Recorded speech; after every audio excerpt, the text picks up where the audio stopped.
Roslina.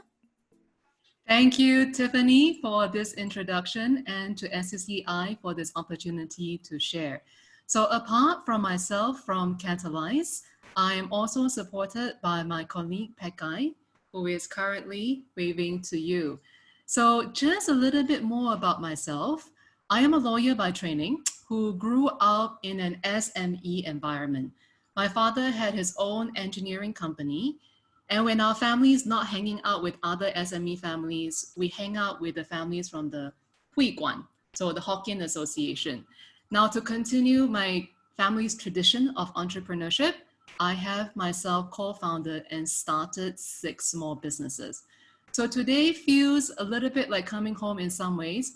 Very happy to be with all of you here today, and thank you for taking the time to join us at Catalyse and also Rajah and Tann. So, who is Catalyse? If we could go to the next slide. We are the corporate advisory, consulting, and training arm of AWARE. We partner with companies to build inclusive and diverse workplaces where people want to come to work because it is a place where they can truly maximize their potential. And the way we partner with the companies includes writing anti-harassment policies and procedures. We do diagnosis on harassment and culture challenges. We also provide coaching for harassers. We mediate harassment complaints. And of course, we provide workshops both in person and online, both self-paced and virtual instructor-led. As you will see from this slide, we work on topics that help create a harassment-free workplace. So Catalyse is widely considered to be Singapore's leading authority in all matters related to harassment. So drawing on this experience, in the next 15 minutes, I will be giving you a brief introduction to what is, and very importantly, what is not harassment, using examples to make it real for everyone. I will touch on the impact of harassment on companies, and quite importantly, by the end of the session, I hope you will walk away with some ideas, practical ideas of what you can do as a target of a harassing behavior, as a bystander, as a manager, as an organization, and also as an alleged harasser. Now, because Jonathan from Rajah and Tann will be sharing later the legal aspects of harassment, I will be focusing more on the people side of the equation. Now, before we jump into answering today's million-dollar question, please note that for the sake of simplicity, I will be using the word harassment and bullying interchangeably. So, what is harassment? It is any unwanted behavior in the workplace. It can either be non-sexual or sexual in nature. It causes or is likely to cause fear, alarm, distress, and it is behavior that can violate a person's dignity. Harassing behavior can take 4 different forms. The first one is psychological, verbal, physical, and also cyber. Now, examples. Psychological bullying, right, can often be subtle. So if Pekka, and is quite difficult to identify. It is therefore not uncommon for the alleged harasser to say, yeah, I was just joking lah, don't be so sensitive. Some examples could include, for example, backstabbing fellow employees, like the Buddha face, like 菩萨脸, friendly on the surface, but behind your back tells everybody how incompetent or stupid you are. Of course, this kind of behavior can create a hostile working environment by creating mistrust, friction, or conflict. Another example is making out rumor about an employee. This can be either their marital status or their performance, or just things that are quite untrue, right? The third example could be playing the victim, especially when complaints are made against them. They try to turn the tables and then accuse the complainant of being the bully instead. A fourth example could be sabotage. This is sabotaging your fellow colleagues' work. It can either be withholding information and resources, excluding someone from meetings and communication emails, or even going over a manager's head can be considered sabotage and therefore harassment. It can also be stealing credit for other people's work by not acknowledging their contribution in front of the client or the leadership team. It can also even be like giving people like weird, threatening looks all the time, or restricting where someone can sit or where or who they can talk with. Now, the more direct form of bullying are behaviors that you can see and hear, right? So the verbal, the physical, and the cyber. This would include, for example, using words to belittle a colleague. So things that we have heard includes, hey, why are you so stupid? Or days like this, I regret hiring you. Huh? Or make me run out of saliva. Even like this, I have to tell you, my 5-year-old can do this. Huh? Or it could be using obscene and vulgar language. By the way, no demonstration here. By the way, if you're unsure if a word is obscene, just err on the cautious side and don't use it. A third example could be dirty, offensive jokes. This could be ethnic jokes included.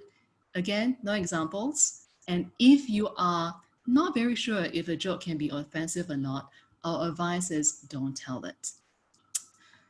Another example, quite common, more common than you might think, shouting, yelling, or speaking in an intimidating manner.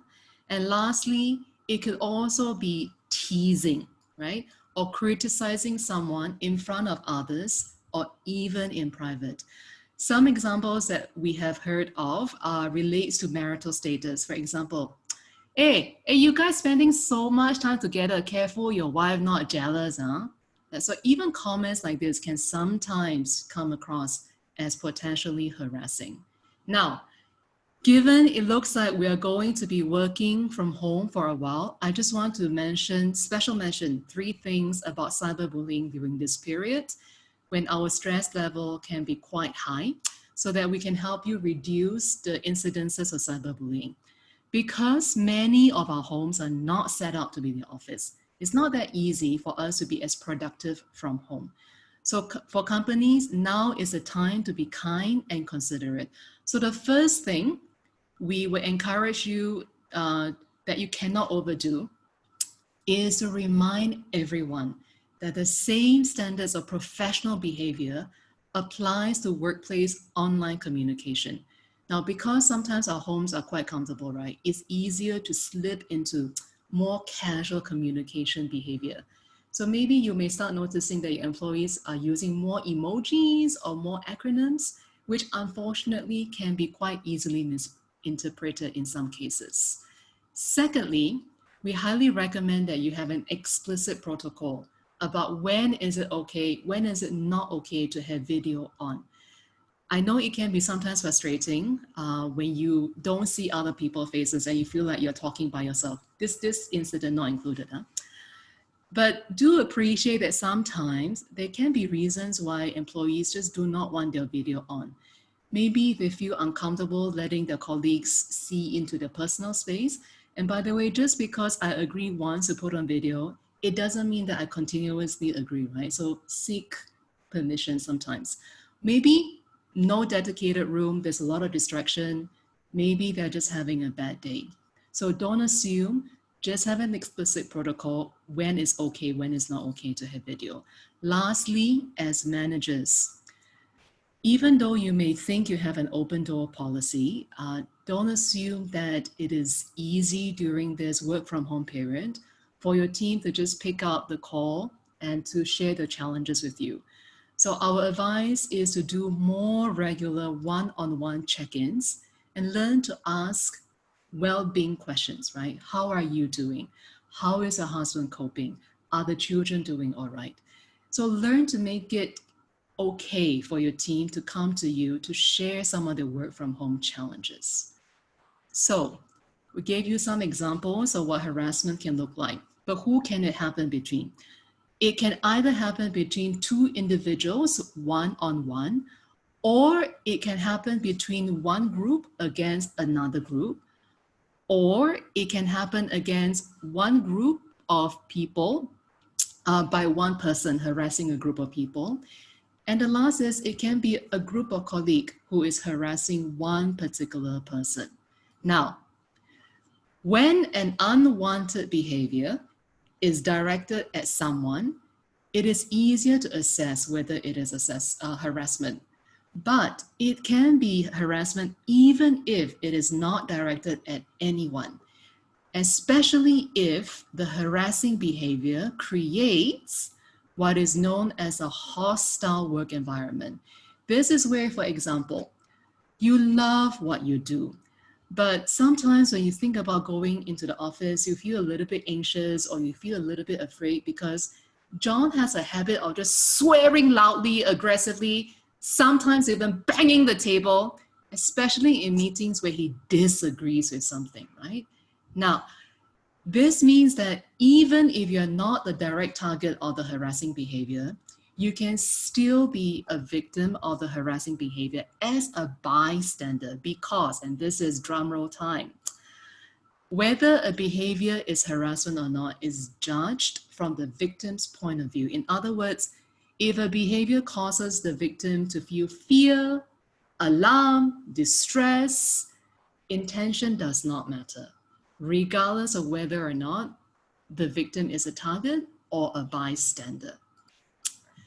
This also means, by the way, that anyone, myself included, can be perceived to be a harasser because remember, whether a behavior is harassment is judged from the victim's point of view. At this point, it is very important to let everyone on this in this webinar know that not everything is harassment.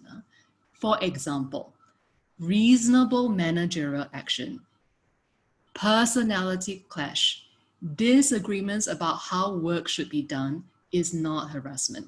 Just because two colleagues cannot find a way to work together does not automatically equate harassment, right? So now that we have spent a few minutes describing what is harassment and what is not harassment, I would really love to know what all of you think about the following 5 scenarios. So a poll will be launched. Please be assured that the poll results are completely anonymous. And when you see the questions, I'd like to invite you, don't think too hard. Just go with the gut and let us know if you think the scenarios are harassment or not. Okay. So Pekai, if we could launch the poll. So there are 5 questions here. Don't think too hard. The first one is when someone comes in and rolls his or her eyes and sighs, like when you walk into the room. Is that harassment or not? Second question, when you arrive into the room, they always tell a joke about your age. Is that harassment or not? The third question, tells you behind closed doors, so in private, that you are useless. Number 4, says, this report is shit in front of everyone. Is that harassment or not? Last one, stands very close to you. Do you think that is harassment or not? So we currently have about half of you who have voted. We're going to give this another 20 seconds, and then we're going to share the poll results with all of you. Yeah, Okay. Rosalina, I find that, it's kind of a, fine line in between most of the questions that I've seen. So I think, the participants have to, think about it after maybe reading twice or even thrice, to make sure that is it a yes or no, or, kind of unsure whether, the fine line there. Yeah, especially, I believe when people's emotions are up, certain things they may be, talking or saying at the wrong way or wrong timing moving forward. So I believe we have most of the participants in for the whole session itself. Yep. We are at 77%, and it's not moving. So let's share the results. But Tiffany, you raise a very important point, right? Because not everything is harassment. Sometimes it's an oversight. So your ability to talk to your colleagues is actually quite important. So The poll results are in. As participants, you can scroll down and take a look at what your fellow participants think. Now, the results to this 5 question is actually a very good illustration that there are different perspectives, even among our small group of 7 to 6. And of course, Tiffany, like you mentioned, context matters a lot. Here, we only give you one sentence, right? So I appreciate it could be challenging. So what this tells us is that in assessing whether a behavior is harassment or not, Pekka, if you go on to the next slide, it is not about how thick someone's skin is. Just because you may have a higher tolerance level does not make the behavior okay. And it most definitely does not mean that others should be able to tahan it, that they should be able to take it. They are objective standards of respectful and professional behavior that in the workplace, we have to hold ourselves to. This is especially the case when harassment is ultimately about the imbalance of power, where one person has more power, like I'm the boss, that's formal power, right? Or I'm very popular in the company, all the bosses like me, that's informal power. This kind of power over the victim makes it very, very difficult, very often for victims to speak up. So in our experience, some of the reasons why victims feel unable to speak up includes they didn't know it was harassment, they want to avoid conflict, they don't want to be the person to be known as a troublemaker, they feel shy or timid, right? Or they are intimidated by the individual, they don't know what's going to happen, they think that culturally is rude to say stop. Some may even be very afraid that the person is going to react very badly and even affect their career opportunity, right? Trying to save face. This may sound a little bit strange, but victims are also people. They don't want to create trouble for others. So this was when we heard it, we was like, trying to save face for the harasser. And lastly, they don't trust the company. They think, so what? Raise a complaint also, nobody will do anything. Yeah. But if you're interested to learn how to say no respectfully, we do have a public workshop coming up on June 25th. You can scan the QR code or you can contact us for more information. Now, what is the impact harassment? Why should you care? Of course, there is legal cost. Even if the complaint doesn't get to court, you may already need to engage lawyers. From the moment the complaint is made, depending on how serious this is, there have been also several incidents, publicly known one, of suicide. The most recent one of a victim is a factory worker from Orion. The most recent one of a harasser is a very high profile, the chairman of the Korea Financial Investment Association. Witnesses as well have been known to suffer from symptoms of trauma. Now, today, with companies just one click away from a PR disaster, if your employee is not happy about how the way things are done, it's very likely that they would take it out on social media. So in summary, harassment, right, is any unwanted physical, verbal, or non-verbal behavior. It has the impact of violating a person's dignity. It creates a hostile working environment, and it unreasonably interferes with the individual's performance at work, sometimes even affecting opportunities at the workplace. So now that you have learned how to what is harassment, we're very curious to know whether or not you have or have not experienced harassment. So this whole question, we're going to do it very quickly, right? So if Pekka, you can launch the poll. This is the RT one, not this one. Okay. I think it's poll 7. Okay. So there are 4 questions here. We're going to give this about 40 seconds for you to answer, right? The first question is, based on what I learned today, I believe that I've been harassed, not been harassed before, not sure if I've been harassed. By the way, we assure you again, the results are completely anonymous, right? Do you think currently you're working in a harassment-free workplace or not? Now, the third question, have you ever witnessed your colleague being harassed? And if so, do you think, number 4, your company has adequate policy in training and to deal effectively with the harassment, right? We are going to close the poll at about 60%. No, we'll give it another 15 seconds, right? Yeah, Rosalina. Yeah, because there's 4 questions going on, so probably some of the thoughts like have they witnessed or have they been arrested? They probably need some time to think about it. Or maybe sometimes there's always a fine line, like what you say. Some of the colleagues are just joking, and because they keep joking and joking, it tends to stretch over other colleagues' boundaries. So yeah, sometimes it's a fine line away. So I believe the number of votes is really, I think, is quite kind of like not moving much. So maybe back to you again, Roslina. Yes, let's share the results of the poll. So you can scroll down and you can kind of see where the group of participants here are. More importantly, right, these questions are just to catalyze some reflection questions for you. Now, let's take another 2 minutes to wrap up. What can you do if you experience? What you're about to see is available to you in an infographic. So Pekai, if we can share the next slide.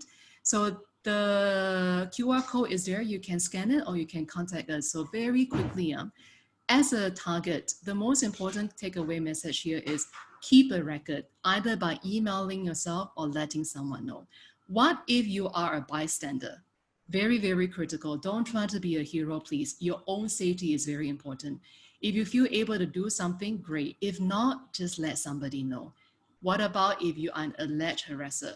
For sure, you will feel upset and angry. It's very natural. But please don't retaliate. Don't make the victim feel bad. And don't try to solve it yourself. Trust the process because everyone is innocent until proven guilty. What about a manager? You have one very simple but difficult task. You are the role model. You set the tone.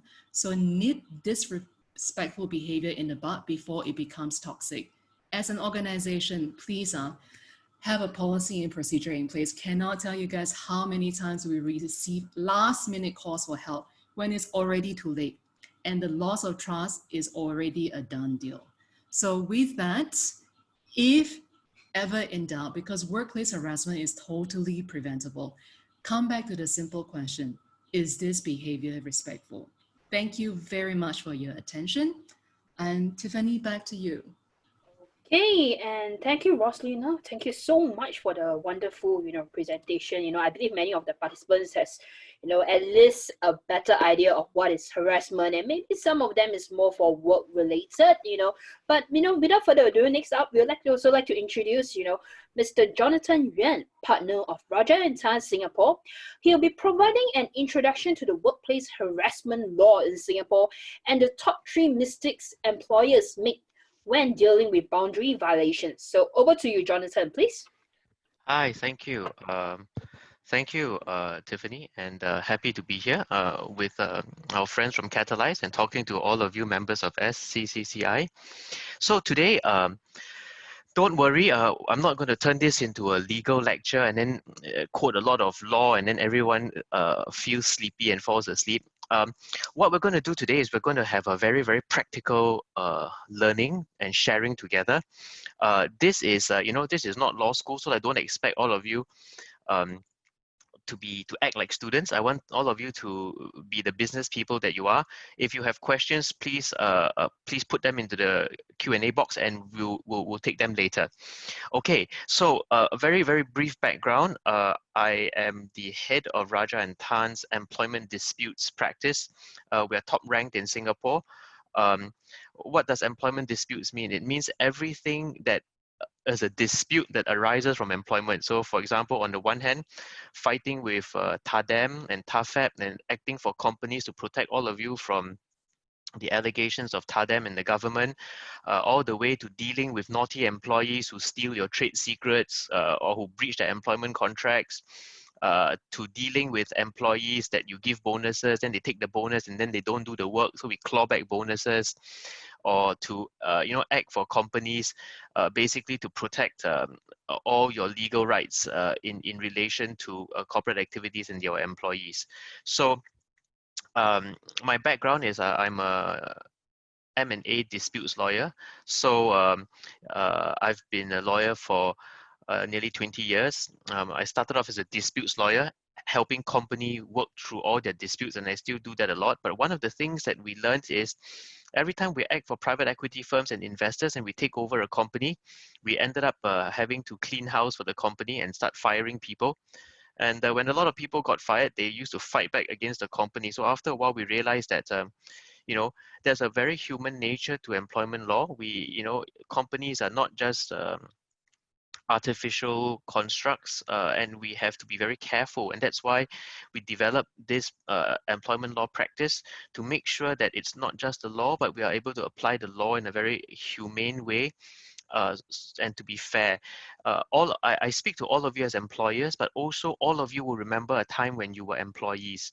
So the balance of power is always on the part of the employer. But the law will help you also realize that we have to be fairer to employees. And as what Roslina said earlier, many times, especially in this area of harassment, a lot of people will say, last time my boss used to throw things at me one lah. So if I can take it, surely they can take it now. Or they'll say, this is so 小气 like that. Also want to complain, cannot take nowadays strawberry generation.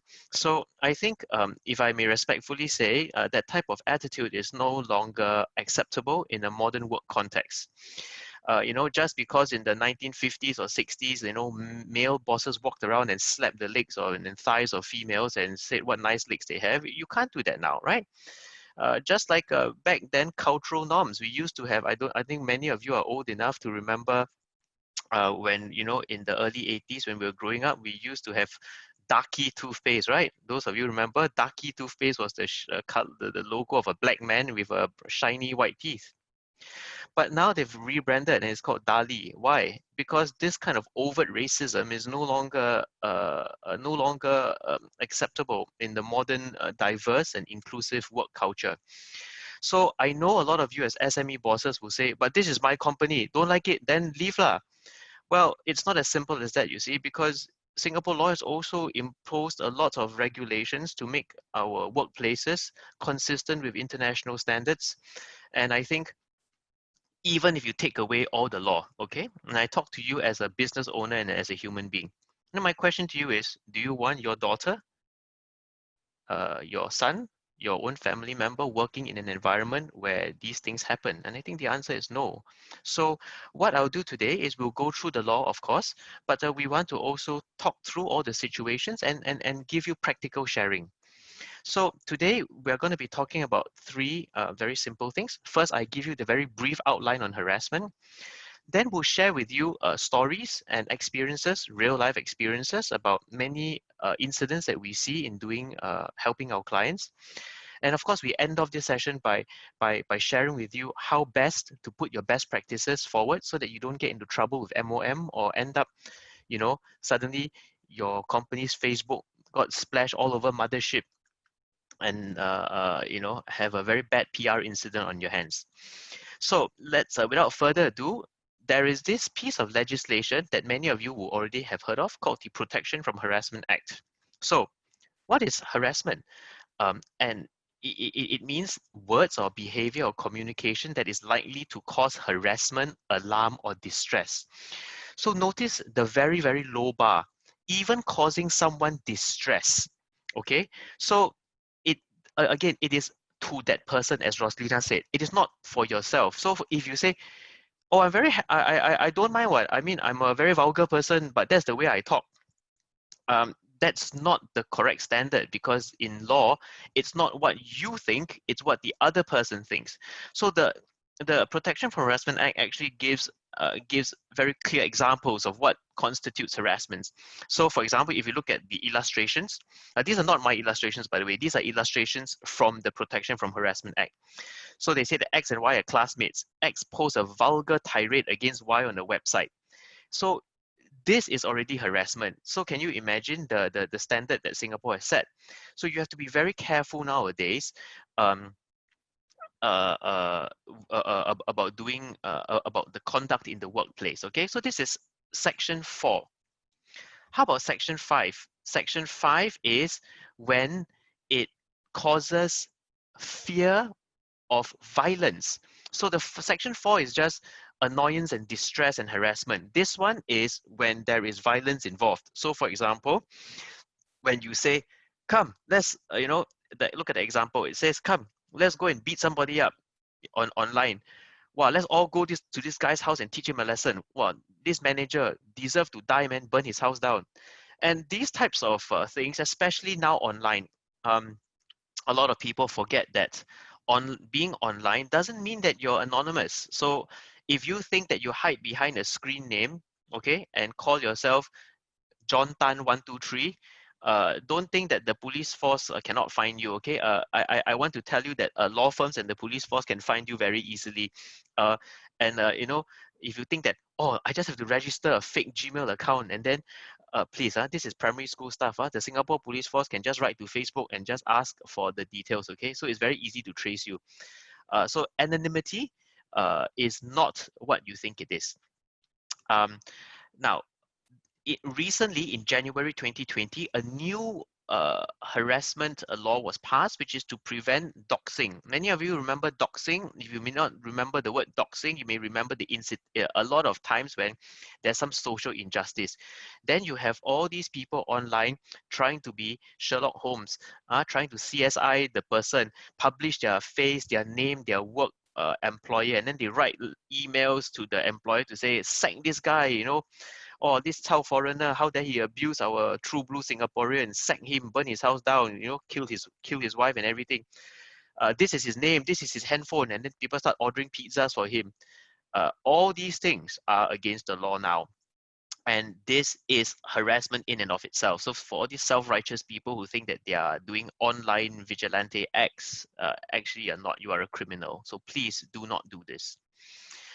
The other thing, obviously, under Protection from Harassment Act is stalking. So in the past, before the Protection from Harassment Act, if you have to say something that threatens someone before the police can act. So I'm sure many a schoolboy will remember standing outside a girl's house and keep giving her flowers. And the girl said, don't want. And then he'll say, don't worry, you don't want also, I will stand here and keep giving you flowers. I'll leave flowers outside your house every day. In today's day and age, you can't do that anymore because that's considered stalking. And I think people in society now have to learn, and the law is very clear. No means no, whether you are male or female. A no means a no. So you cannot say no and then say, but oh, no means yes. No just means I have to work harder until it becomes a yes. You have to draw a very fine line, because sometimes you try too hard and then the person makes a police report, it becomes stalking. Okay. So what happens? What can victims ask for? They can ask for protection order and damages and injunction. I want to draw your attention to the bottom part, which says that the law provides for enhanced penalties for subsequent offenders, which means the law tells you one time already and you still carry on doing it. Vulnerable persons, which means that the person suffers from a physical disability or they cannot help themselves. Or persons in intimate relationships, which means that, for example, like some abusive wife harasses the husband at home within a relationship, and the poor guy has nowhere to go. So that the law will treat with more severity, because these are categories of relationships that are vulnerable. Okay, so now the government, apart from having the law, MOM also has a advisory. Okay, has an advisory to manage workplace harassment. So I want to quickly ask all of you whether or not you have, let me pull down this poll and ask all of you whether or not you have or are aware of this. Okay, I'm going to launch it. Can you just please answer on the screen? Okay, we have some final responses coming in. Yes, I can, Jonathan, I can see that, many of them probably, need to, know what's the difference of what is infringing of the laws and not, So it's not, I don't think it's that, easy for layman terms to understand. So okay, so we have this document. I am sharing the results with all of you. I think it's about 1/3 Some of you have heard of it, many of you have not even heard of it, but almost all of you, 93% of you have not read it. Okay, so I think this is an interesting piece of information. I would strongly suggest that all of you read this, because this provides very, very practical guidelines from the MOM. If you don't want to just get guidelines, can I just also tell you that this is actually enforceable by the MOM. So one of the problems we have now is, you know, all of us Singaporeans love to complain, and MOM has given anonymous feedback channels for people to complain. So you know, if you think, oh, complain, no, I also don't care. You can't do that, because when the MOM says you are strongly encouraged, it means that if you don't do it, your company may end up being blacklisted. And a blacklisting, as some of you may know, it means that what is the favorite tool of MOM to use against errant companies? They will debar you from applying for work permits and employment passes. So for a lot of companies, this becomes a very significant issue, number one. Number two, the MOM can go and open all the cupboards in your company and say, show me all your policies, show me this, show me that. And this is going to take hours and hours of your time, because the MOM will thoroughly investigate a company once a complaint has been made. So the way out of this is to have a good policy, which we'll talk about later. Okay, so examples of a harassment. Roslina showed some very good examples earlier. The legal definition is it causes distress, you know, it causes annoyance, it causes fear of provocation of violence. And these are very, very clear-cut things. And the government basically says, please, you know, develop your own harassment prevention policy, and please provide information and training on the workplace. We work very closely with Catalyse. We are experts on the law, but Catalyse are experts on teaching human contact, human behavior, teaching of values.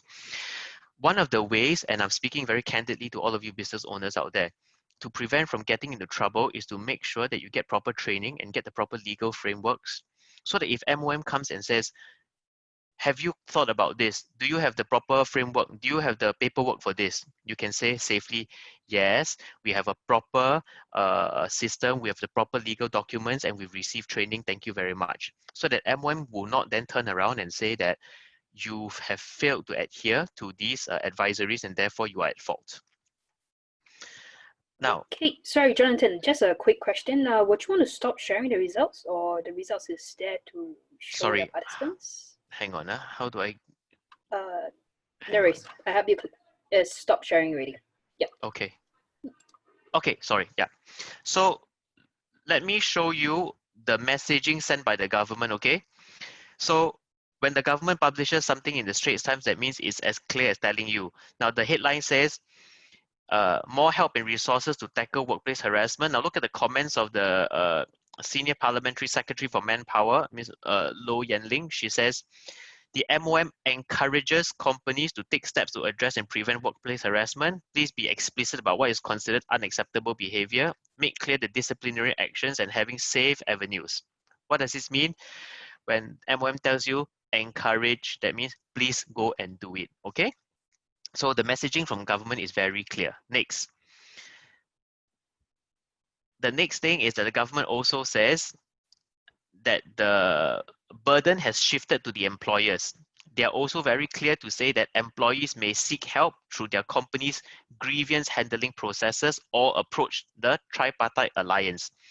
So you can see that as a first recourse, the government already imposes the obligation on employers to be the point of first contact. So you cannot later turn around to MOM and say, oh, Mia, but then I don't have the framework, you know, then if they complain, never mind, just send her to the HR lah. Then MOM will say, okay, ma'am, can you please tell me, or sir, can you please tell me what your written processes are? How does the complaint system work? How will the investigation committee be formed? What time do you take to investigate? How will you interview witnesses? Who will review it? And how will the decision be made? Written, verbal? What is your punishment structure? So if you don't have all these things, then you're going to be in trouble with the MOM.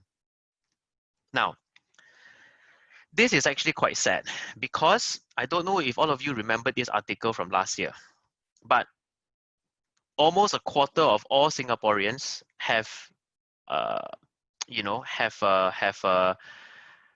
reported that they have been bullied, undermined, or harassed. And undermined is what Roslina was saying, right? People whisper behind your back, and then it creates a very hostile and unpleasant work environment. So let me see, let me pull this out and ask you a couple of questions. Let me launch the poll first, and then we'll take stock of it.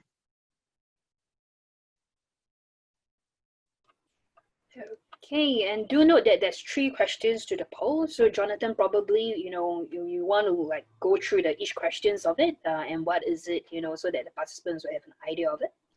Yeah. So very simple. Does your company tell you, have any document to tell you what is unacceptable behavior? Okay. Does your company have a formal grievance reporting, investigative, or disciplinary process that tells you how to raise a complaint and what the investigative process is? Have or don't have?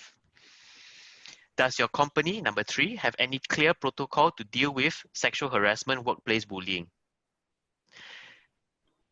I can tell you that the vast majority of answers, even as they are coming in now, okay, I better don't say anything. Wait, I'll let those who haven't voted finish voting first.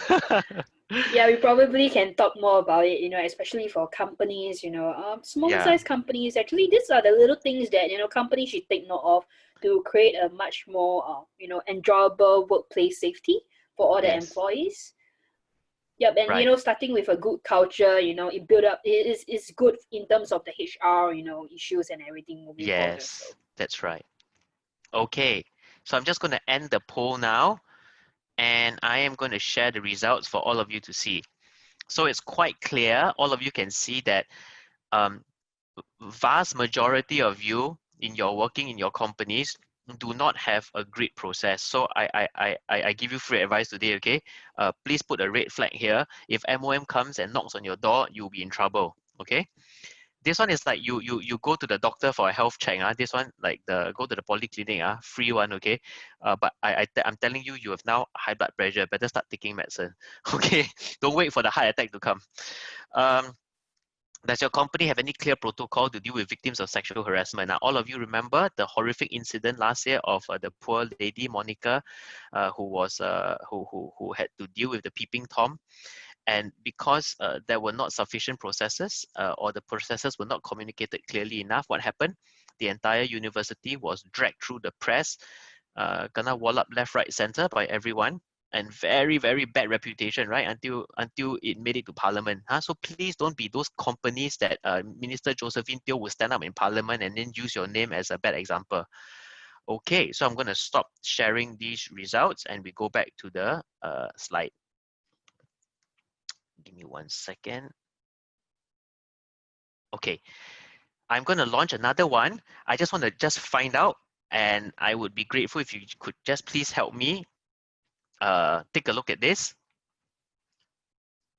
because this goes directly to this survey of 24-25% of workers in Singapore that have been harassed.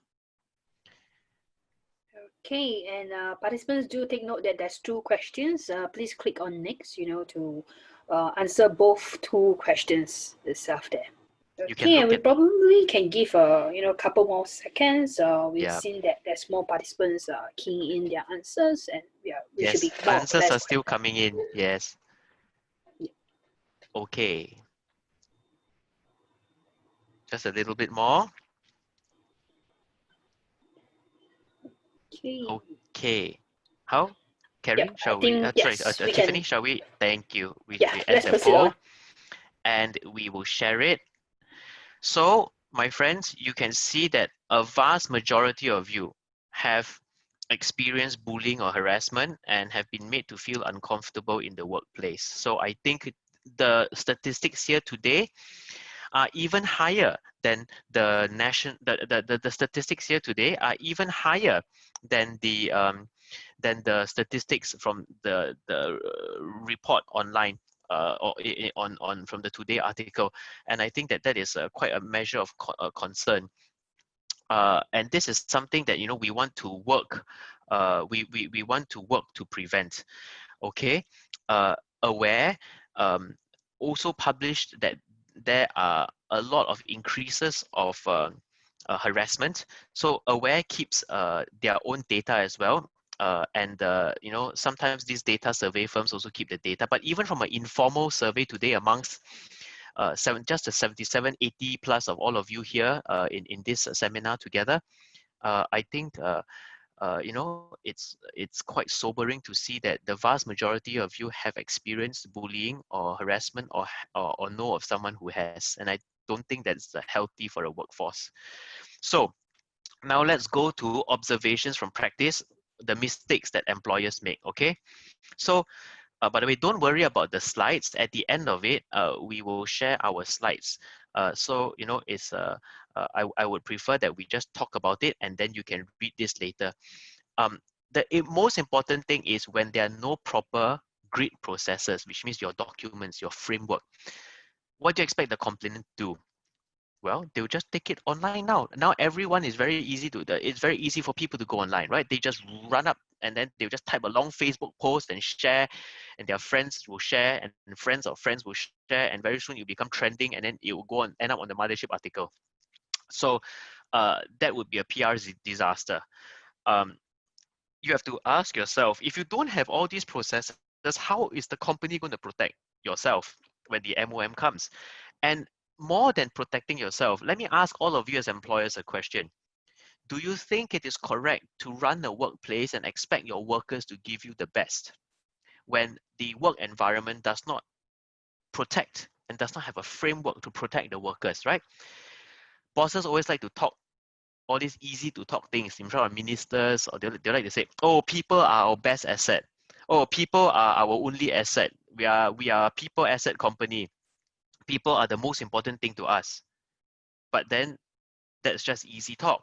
Does the company have the conduct and the framework and the guidelines to do that? So we have to be very clear about putting words into practice. Let's talk about anonymous complaints. Okay, let's talk about anonymous complaints. Let me just check. Hang on. Okay, let me ask you a couple of questions, okay? Then I'll go into the slide. If you are a victim, so now you are the victim, okay? Are you more comfortable lodging a complaint if your identity can be kept anonymous? Okay, that's the first question. Are you more comfortable if your identity can be kept anonymous? Number two, would you drop your complaint if you were identified?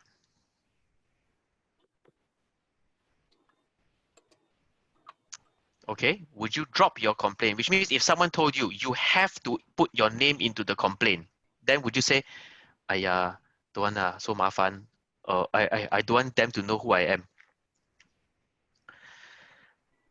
Then the third question is, would you feel more comfortable talking to an independent person, not from your company? Okay. Now, let's flip the tables, okay? Question 4.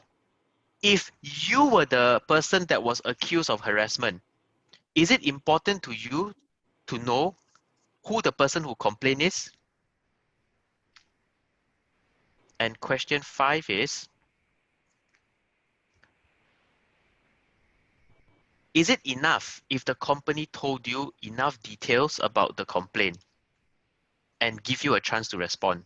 Do you think that's fair? Do you think that's fair enough? Or you die must have the identity of the person, right? So there are a lot of good questions that are coming out here. We can talk about it at the Q&A. Those who have raised their hands to me, thank you. Please type into the Q&A hub, because it's very hard for me to track. I'm doing the slides, I'm tracking the polls, I'm also tracking your questions. I'm only one person. Yep, Jonathan, probably will give the participants, some more time, because Yes, it's 5 questions that's altogether, and right. they probably have to read through carefully, especially sometimes, there's a fine lines of, like what, of work and, personal kind of harassments, many of times, disagreements happens, maybe they have different views on the work moving forward for some of the cases. So probably we'll give them more time to read. Yes. You see, I wanted to ask all of you these very tough questions, and thank you for all of you who have responded. I'm asking you these tough questions because this is the reality, right? We didn't come here to just talk about law in the abstract. We are asking real questions about how your organization wants to handle these issues. How do you protect your employees, and how do you create an environment that makes it good for your employees to work in? So I'm going to end the poll and I will share the results. So a vast majority, so I wanted to just share the data with you. I mean, there are no easy answers, okay, my friends? There are no easy answers, and every company has to decide on their own. But 93% of you say that you prefer to make an anonymous complaint. Okay, hold that thought in your head. And now let's go down to question 4. At the same time, 93% of you also say that if you were the person accused of harassment, you want to know who the complainant is. So you see, it's very difficult. The company and the government has to draw a fine line between giving people an opportunity to complain versus also protecting the respondent, right? Because if you just someone in the dark, you don't know who they are, anyhow shoot all the arrow, then you are the person on the other end and you're getting hit with all the arrow. I think it's a very frustrating process. Agree? So I think as a starting point, what I would practically say is that don't be dismissive of anonymous complaints. I don't think companies must force everybody to disclose, but at the same time, the complaint must provide sufficient details, right? You cannot just say, I want to complain against James. James is a sexual pervert. He likes to go around. Please investigate and fire James. Then when the complaint writes back and says, okay, dear anonymous person, can you provide the dates and times of the incidents that you have seen it so that we can roughly know and we can get a better idea? Then the anonymous complainant says, oh, I don't want to review anything further, but please go and sack James now. So the company also can't do that, because then that would be prejudicing the innocence of this poor man, James, who has been accused and he doesn't even know where the accusation comes from. Okay, so we have to be very careful. Now, the other important thing is that most of you say you feel very comfortable talking to an independent person, and what we want to say is that that means that we strongly suggest that a lot of companies engage consulting firms like Catalyse or law firms like us to be the independent party, so that at least you're comfortable talking to someone outside of your own company. Okay, and these are very, very interesting results, and I thank all of you for taking the time to share your thoughts with us. Okay, now let's push on. To talk about training gaps. Now that we talk about making complaints, you know, I can tell you this. I'm sharing real life stories with you. We have had people, clients that have gotten into trouble with MOM. Why? Because even though they have a great process, their people are not trained to handle a complaint. So, real life story: complainant goes to HR and says that she has been harassed by a male colleague who keep walking very near her and try to peep down her blouse, okay? And then to try to look at her legs. So she felt very uncomfortable. The HR person that was dealing with the complaint said, are you sure or not? Anyway, aren't you always wearing low cut? Wear until like that, what do you expect people to do? Or they'll ask questions like, what were you wearing that day? Are you sure or not? Are you sure he look at you like that, or you're just making things up? So I think, you know, there's this concept of victim blaming, and in a Singaporean workforce, unfortunately, the vast majority of HR and legal and compliance people are not trained in how to deal with these things. So here is a nice shout out to our friends from Catalyse, okay? If you don't know how to, like, we can give you the legal framework, but we're not qualified to teach you how to talk in a transparent, sensitive manner to victims and everything. Please go to people like Catalyse. They will have the correct framework and go through the training. Similarly, other companies flip it the other way around against the respondent. The moment a complaint is made, they'll say, James Tan, he very ziko. He always stand behind me and he look down my blouse. Huh, really, is it? And then immediately the HR grab the legal, then grab the vice president of the division. Then they walk over straight to James' table and they say, James, you come into the interview room now. How can you do this? You know, we are a very upright organization, and you start scolding James in front of everybody. Voices are raised and everyone, and James is visibly embarrassed. Well, what does a visibly embarrassed James do? He goes home, looks for a lawyer, files a lawsuit, says that he has been defamed by the company, by the complainant. He was not afforded due process. He was paraded around like a criminal. The company jumped to conclusions. You know, so you have to be very careful about protecting the due process and rights of the complainant as well as the respondent. Okay. You need to have a culture to encourage people to speak up, and it means that you tell people, look, it's safe, okay? If it is your boss that is harassing you, you may want to speak to a director from a different division. If you're not comfortable speaking with anybody in our company, here's the number of our external lawyers, or here's the number of our external consultants. Please call them up. We have an arrangement with them. Here is a hotline, or here's an email, a hot email line that you can put in your complaints, and it will be dealt with there. Because if I always believe you don't give people the ability to express themselves in a controlled way, they will express themselves in an uncontrolled way to your detriment. Okay, and the consequences are reputational risks, employee morale will go down, and a company is exposed to claims by the victim, the employee, and even prosecution by the authorities. The last part is, how then do you prepare your organization to address workplace harassment? Okay, remember what the government said? Your organization's definition of a harassment: unacceptable conduct. So this is the difficult part that I'll deal with in the Q&A. What is unacceptable conduct? As Roslina said correctly just now, in some places, for example, private equity funds, hedge funds, shouting, screaming, bad temper, banging table may be very normal. But if you work in a family environment, in a big institute, for example, like a bank, can you walk around banging table, kicking things around and shouting vulgarities? And I think the answer is not. I'm not saying that it is right in a aggressive banking environment, in a financial institution environment, to have such behavior. I'm just saying that you have to then define it for yourselves to make sure what is acceptable or not acceptable, because your own definition will then reflect your company's culture and your own core values. Okay, and remember, always ask yourself as employers, is this an environment I feel safe for my own daughter, my own son, my children, my niece, my wife, my sister to work in? Okay.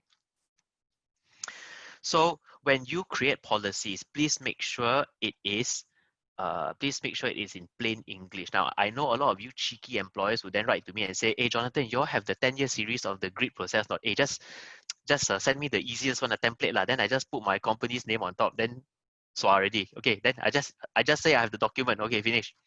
So it doesn't work that way, because M1 will ask, do you even understand? Can you share with me what happens? Did you follow it? Do your people understand it? And have you been trained to go through the process? Okay, so it's not just a matter of buying the document. I mean, even if I just sell you the document, it's like I sell you the 10-year series with the answer. There's no learning, right? So it has to be adapted to your organization. the proper training of the first responders, and an ombudsman. Now, many Western companies have ombudsman or ombudsperson. This practice is not so common in Singapore. It's much more common amongst the big companies, but not so common among smaller SMEs. An ombudsperson or ombudswoman or ombudsman is just a role that is a role that they take a senior member of the company who is quite neutral, maybe like a senior director, you know, and put him in and say that he is the designated complaint person. Anything, please bring up internally first. And the company is supposed to guarantee the confidentiality of the complaint. Ideally, okay, that person will also be trained to provide some level of comfort and counseling and safety. Now, last but not least on this slide, there is a growing use of lawyers as reporting points. Okay, let me tell you why, okay? First of all, okay, the light-hearted reason first. The first of all is, I wash my hands. I give it to the lawyers.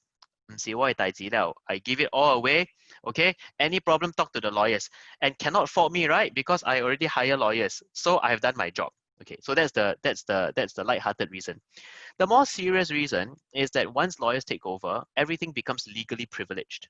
That means that if the person launches a lawsuit and they demand to see what's the result of the investigation, what are the witness statements that the lawyers take, the lawyers will just say, sorry, this is legal privilege. I don't have to show you anything. Even MOM, I don't have to show you. Okay, we can talk about what you want to see. Maybe I show you some, I redact the rest, but as a starting point, it becomes legally privileged. Now, if you don't do it with lawyers, you do it by yourself, and MOM demands that you show it, then you have no choice because it is not legally privileged, and MOM has the ability to demand all these documents from you. They'll say, show me who interviewed this person, what time, who, where, when, how long was the interview for, show me the notes, show me the draft notes, show me the edited notes and the final notes, what this person say, and all these things will have to end up coming out. So finally, we want to talk about your organization's culture as the root of change. Okay, at the end, it's about human relationships. You have to be willing to change your company and ask yourself the question, what kind of company do I want to be in? Do I want to work in? Is this a place that I'm proud to work at? Management cannot just say, oh, we have zero tolerance to harassment, and then the next day you're banging table and calling your employees stupid. The change must come from within. Okay, so finally, as a lawyer, Kiasu, right, we have to say that this is not advice. This is just a seminar. If you have anything, please let us know. But now what I'll do is I'll hand the time back to Tiffany. I'm sure many of you have a lot of questions, and Roslina and I will be very happy to answer your questions. Thank you very much for your time. Okay, and thank you, Jonathan. Thank you so much for the wonderful presentation. I believe many of the participants now at least have a idea about the legal issues. Now we will jump off to the Q&A sessions. Okay, so for those of you who would like to receive, to have any questions for Jonathan or any of the speakers, please feel free to click on the button below to answer, to post your question on the Q&A questions that you have for them. And we'll also like to let you guys know that if you want to receive the presentation deck, please take some time to scan on the 2 QR codes on the screen right now to fill out a short survey. And after you have completed the short survey, the presentation deck will be sent to you in a few days later after editing is done. For those of you who are using the mobile phone and not able to scan the QR code, rest assured that the links and the QR code will also be sent to your email on how to retrieve this presentation deck.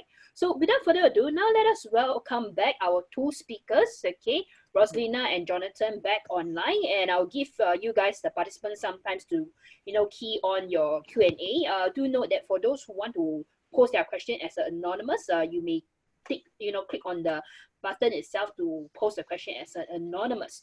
Okay, so maybe for Roslina and Jonathan, for the start, right, I do have people telling posting this kind of question that is quite common on what if the management is part of the problem or does not take my complaint seriously, or they are also part or perpetual of this bullying, harassing culture, especially now with Zoom, everything moving forward, sometimes maybe the boss will be the one shouting at you down there at the end of the day. So as an employee, how do I go about if I face management that is having such issues? Yep. If the boss or the leadership team is part of the problem, let's just say that you don't have a policy in place.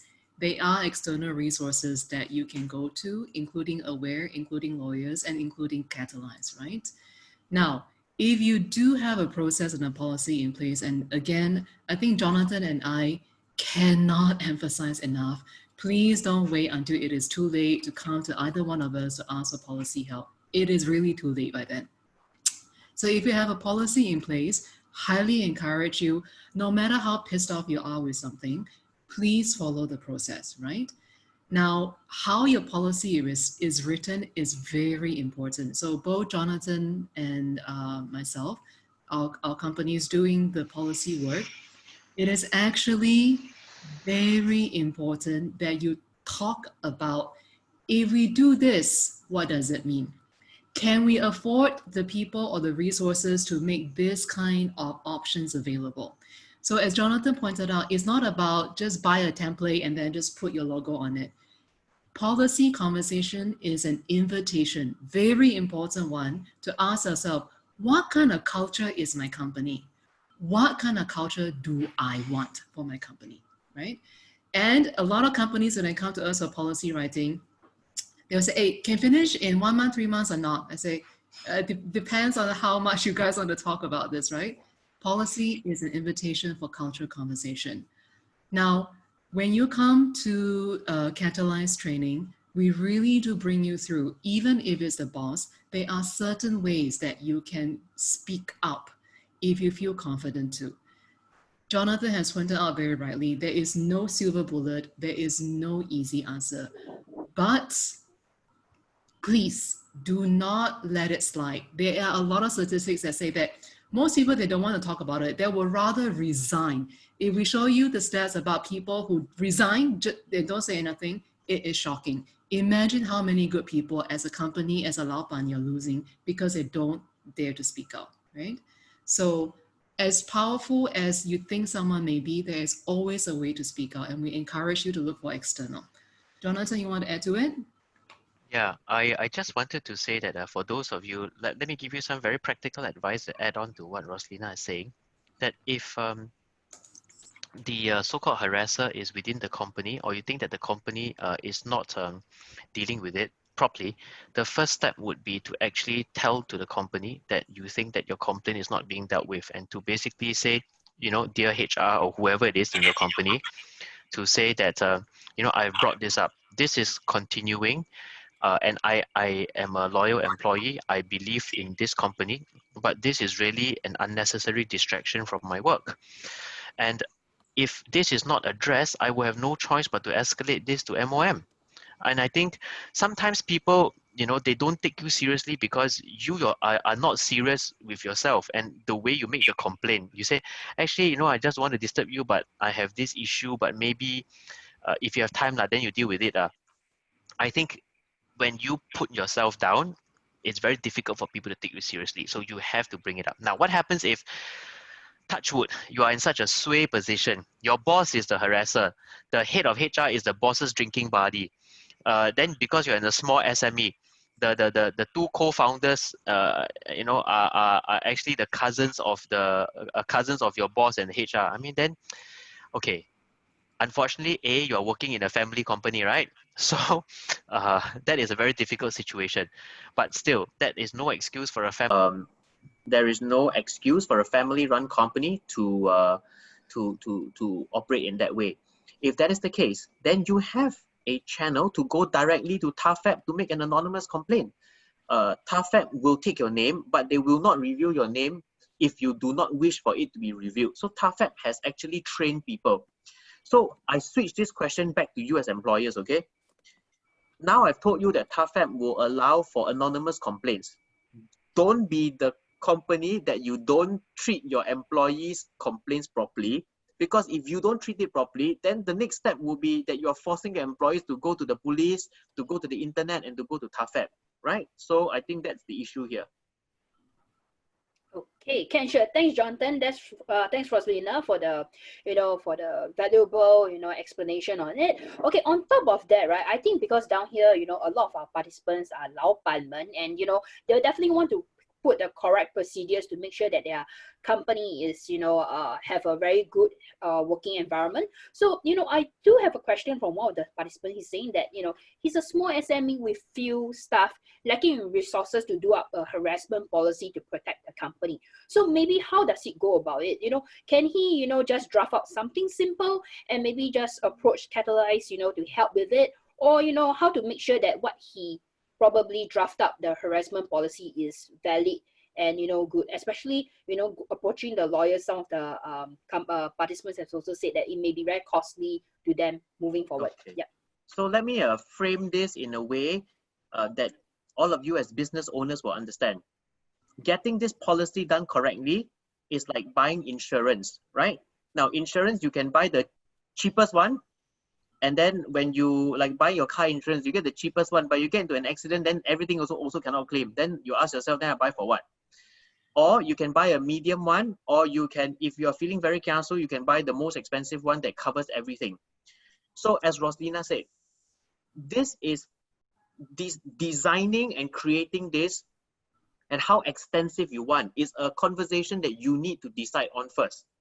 And of course, as a service provider, Catalyse and Rajah Tann, for example, we cater to different needs. So if you're an SME and you say, I need a anti-harassment and grid policy, can you give me the basic one and give me the threshold conditions? Then we have a version of that, and we can work that out with you.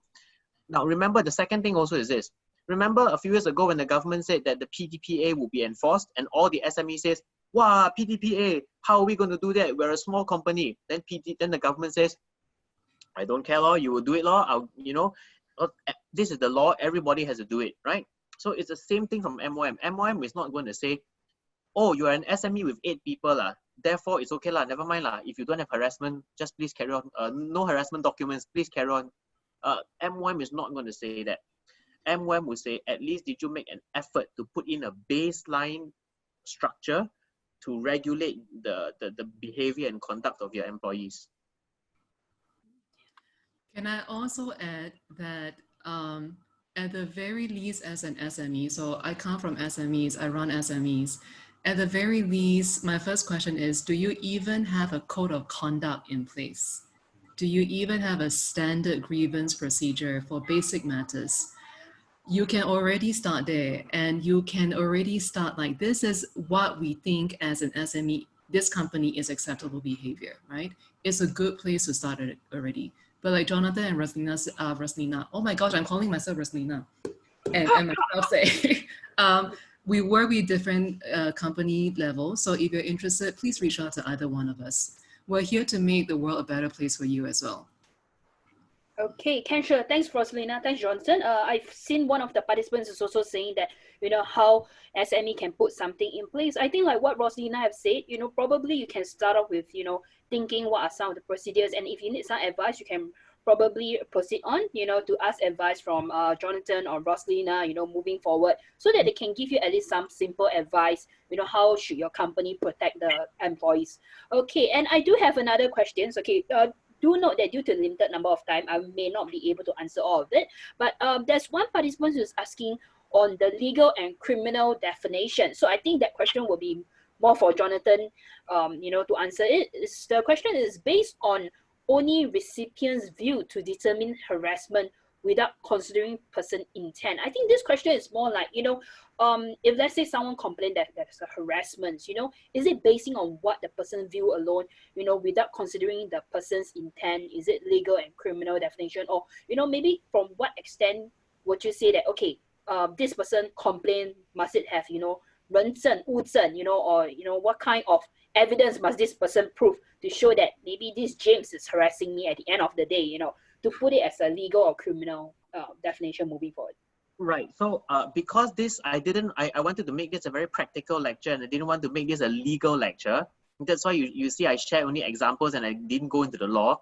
But I wanted to assure you that the law is not so stupid as to say that, oh, the moment somebody complained, regardless of intent, then it becomes harassment. That's certainly not the case. The Protection from Harassment Act, the Section 4, Section 5, Section 7, they will all have an exemption for a defense to basically say that even though it might be considered harassment as the starting point, but if there was a reasonable, and that's the defense for the person who got accused, right? If what you are doing is reasonable in the circumstances, then it would be a defense. So, for example, I give an example of let's say somebody complains, and this has happened many times before. They will say, "Oh, this person keeps coming to my house, standing outside my house, shouting my name and harassing me." So sounds like harassment, right? But then when the person receives the protection from harassment complaint from the state courts, then the guy says, yeah, because I entered into an arrangement to buy goods from this person, and after taking my goods, he never paid me. So I go to his factory outside and say, please pay me for my goods. And then the court will say, then that's not harassment, because it's reasonable that if that there's a reason, that there's a rational and reasonable explanation for why someone is doing that. So I wanted to assure all of you, don't worry. If you have a good reason, right, the law will not find you guilty. Okay, also, very important, because what Jonathan say is when the lawyers are already involved, and if lawyers are involved, we really highly recommend Rajah Tann. But if not, and this is where Catalyse works with a lot of companies. When we say that, I mean, we lawyers love intention now. We spend a lot of hours talking about it. When someone raises a complaint, right, it usually is because there is a communication breakdown somewhere, right? So which is why your policy and procedure is very important. If the steps are clearly laid out, if your internal staff are trained on how to receive the complaint in a human way, how to treat everybody fairly, how to have conversations with all the stakeholders involved, it's very unlikely that you will ever have to go and consult Jonathan about intent, right? One of the reasons why we mention intent in our training is exactly all the examples that Jonathan and I shared. Very often when people receive complaint, even formal or informally, right? Some people don't believe these complaints. Hey, what were you wearing that day? Are you sure? Maybe he was just kidding, right? I have to tell you, HR don't like dealing with this kind of complaints, okay? So there has to be a lot of compassion around. Intention is a tricky topic. Leave it with the lawyers. Try to focus on your prevention agenda. That is really the most important. Your prevention agenda can save you 99% of the problems, guaranteed. By the time Jonathan comes in, it's already difficult. Okay, Kensha, thanks, Rosalina. Okay, we're going to take the last question, which I find is a very valid question, especially when a lot of companies, they now, after listening to Rosalina and Jonathan, they're like, okay, I'm going to put in place, all the procedures, to make sure that the workplace is good. So one of the participants is asking, like, in your practice, which department is usually tasked with this appointment as complaint recipients? HR, admin, finance, or others? It seems rather difficult to have someone specially trained for companies with limited manpower. So maybe I'll have you guys to address. So based on our experience, HR definitely, right? Because this is a function where that people trust. Speaking as an SME owner myself, I would say your frontline managers, because you won't have legal, you won't have compliance, right? You won't have any of those big departments. The people who you nominate to receive complaints properly has to be people that people can trust, right? If your finance manager is the most popular guy in the office, I'll say, why not? But if for whatever reason not, I'll say, yeah, maybe, okay. But at the very least, your HR and your key frontline managers should be trained on how to receive complaints properly.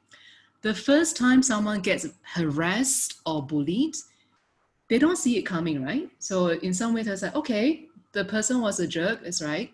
But when they come to you as HR, when they come to you as a manager, if you don't handle it properly, it is a second-time violation. But this time, they expected you to help them. They expected you to make it better. And if you don't, that is very jialat, right?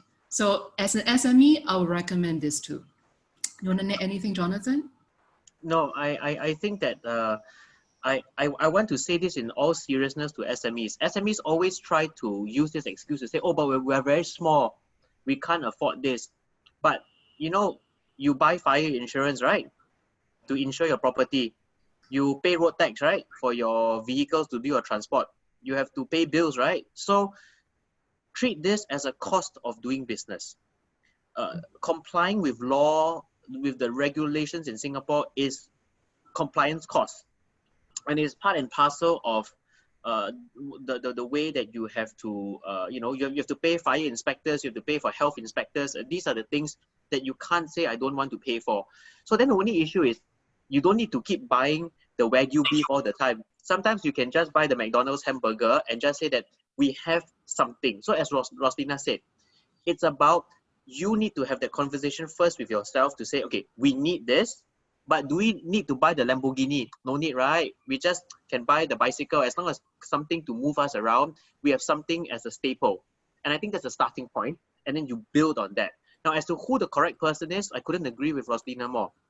It must be HR, but in smaller SMEs where you don't have a legal or a compliance or a finance, I think better don't disturb finance. Huh? The best one is just have HR and maybe one of the admin bosses, or one of the the management team, and that's usually enough already. It's not so much who the role of the person is, but the trust level, and that the person must be an understanding person that will listen and not be a dismissive person, as we have both emphasized. Okay, thank you. Okay, Kensha, thanks, Jonathan. Thanks, Roslina. I believe, in each company, there's no one size fit all. Each company have to look into their own resources, what they have, and make the best out of it. Drafting out the proper procedures, finding the right man who is able to handle all such situation, and making sure, to empower the right staff with this, moving forward down there. So without further ado, we have come to the end of the presentation. So I'd like to thank Jonathan and thanks Roslina once again for today's presentation, and to all the participants for, logging in to listen to this session. So while you're leaving out from the Zoom itself, do note that we do have a feedback, survey, to do a quick survey. So please help us to do the quick survey, just fill up, and and so that we can do much more better events in future. So thank you very much. Thank you, everyone. We have come to the end of the event, and we'll see you soon in future SCCCI events again. Thank you. Have a nice day and stay safe, everyone. Safe, everybody. Thank you. Bye-bye. Bye. Bye.